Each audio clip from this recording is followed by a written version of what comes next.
Hi everyone, Dr. Carolyn here, and today I'm going to be talking about a really important topic, and that is forgiveness. Now, most moral, religious, or spiritual traditions talk about forgiveness as a huge virtue and something we should all aspire to. But forgiveness does not mean that you condone whatever situation happened. It doesn't mean that you were wrong and the other person was right, or that you have to pretend that nothing happened. You don't have to become best friends with someone who hurt or abused you. That's not what forgiveness is about. Living with a sense of betrayal or a feeling that life is unfair can cause depression, physical health problems, and relationship difficulties. So that's one of the major reasons why it's important to practice forgiveness. Forgiveness really is for ourselves. It's a selfish act to free us from anger and bitterness, to release tension and stress in our bodies, and to allow us to move forward with our lives. Being unable to forgive yourself for something that you've done that has hurt other people may be the hardest form of forgiveness. And this lack of self-forgiveness can lead to low self-esteem, isolation, and an inability to feel like you even deserve to have a good life. So for example, if one of your family members has bailed you out of credit card debt related to your binge eating, or paid for you to get treatment even, you may blame yourself for the trouble your binge eating, emotional eating, or food addiction is putting this family member through, and then have difficulty forgiving yourself. Or your eating disorder may have contributed to difficulties in your relationship with a friend or a partner. So the main thing to recognize is when you deny yourself forgiveness on issues like these, that can trigger binges, emotional eating, and obsessions with food, and it can increase your negative self-talk, and again can lower your self-esteem. And we all know where all of those things lead to, and that is to unwanted behaviors around food and body image. On the other hand, forgiveness can have a very positive and affirming benefit on your health and well-being. In studies, they've been able to show that college students who are able to forgive themselves and others enjoy better physical health, and self-forgiveness has even stronger correlation with good health than even forgiving other people. So individuals who are able to be forgiving of themselves and others may also have a lower blood pressure and be better able to deal with the effects of stress on the heart in particular. And forgiveness is also associated with less medication use, less alcohol and drug use, and fewer physical complaints. Now, like I said, it is harder often to forgive ourselves than to forgive others, but both are important. When you're able to dig deep and recognize how your behaviors have harmed other people, and then you can take responsibility for that and own it, you will be able to move forward towards forgiveness. Now, it's really important to make a distinction, though, that you can't just go to somebody and say, oh, I'm sorry, and then everything is fine. Part of forgiveness is, as I said, digging deep to where you're able to really experience or understand what the other person might have felt when you harmed them. And then to be able to align your actions with your words instead of just giving an apology, but continuing to do the same thing over and over. That's not forgiveness. That's what we call spiritual bypass, where you pretend, you say, I'm sorry, and then you pretend everything is fine and expect them to do the same.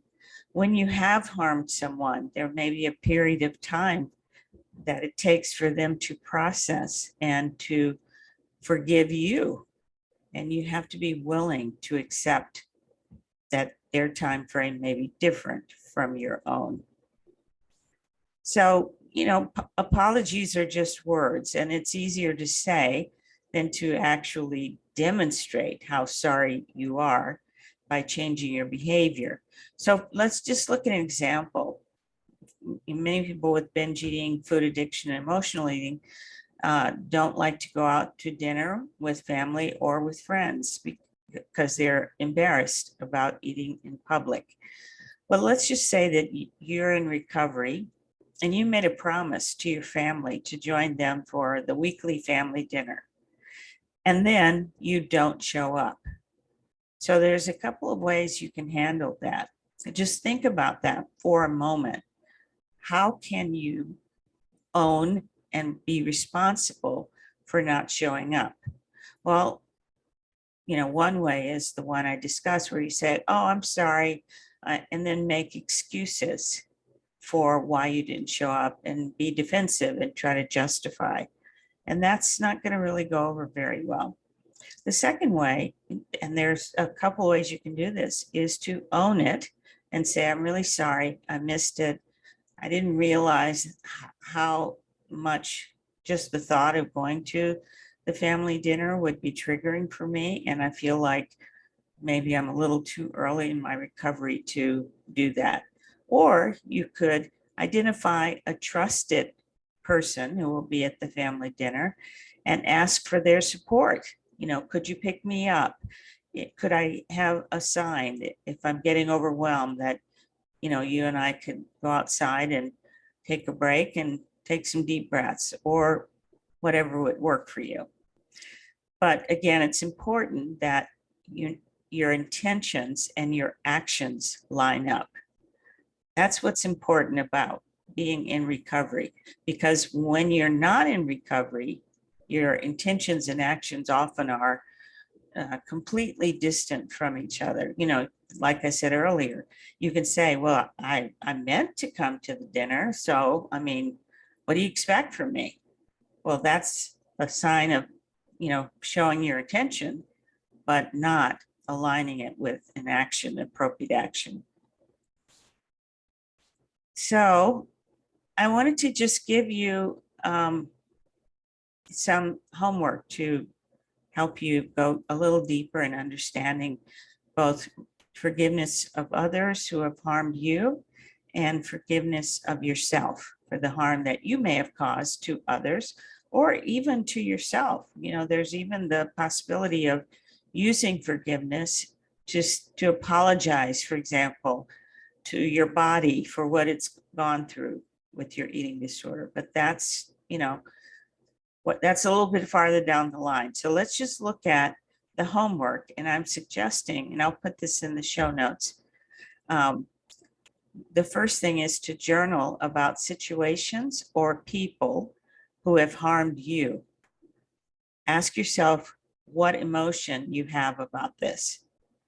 And then ask yourself whether you are ready to forgive or not. For those situations or people you are not ready to forgive, ask yourself what it cost you to not forgive them. So, for example, if your partner cheated on you, you may still feel angry and hurt and may not be ready to forgive.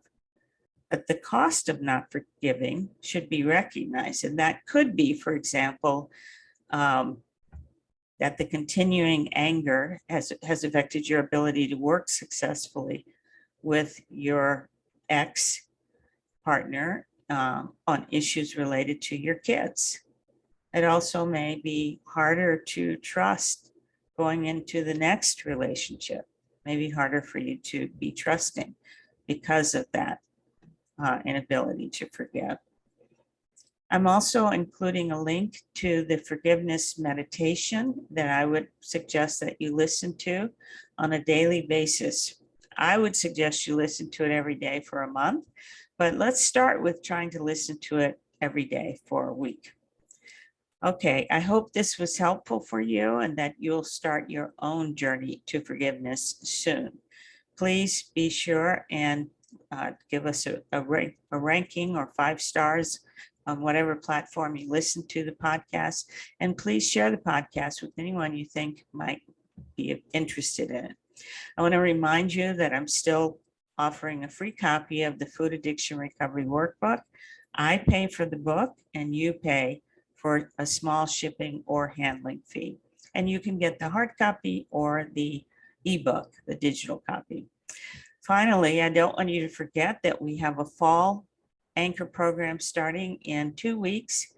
If you're at all interested, if you've been kind of sitting on the sidelines, checking me out, listening to the podcast, but you're ready now to take the next step, then please go to the link below and sign up for the free consult. And then we can discuss your individual food and body image issues and see if the anchor program might be appropriate for you. Okay, I will see you next time. And we'll be talking about eating disorders in the workplace. This is Dr. Carolyn signing off.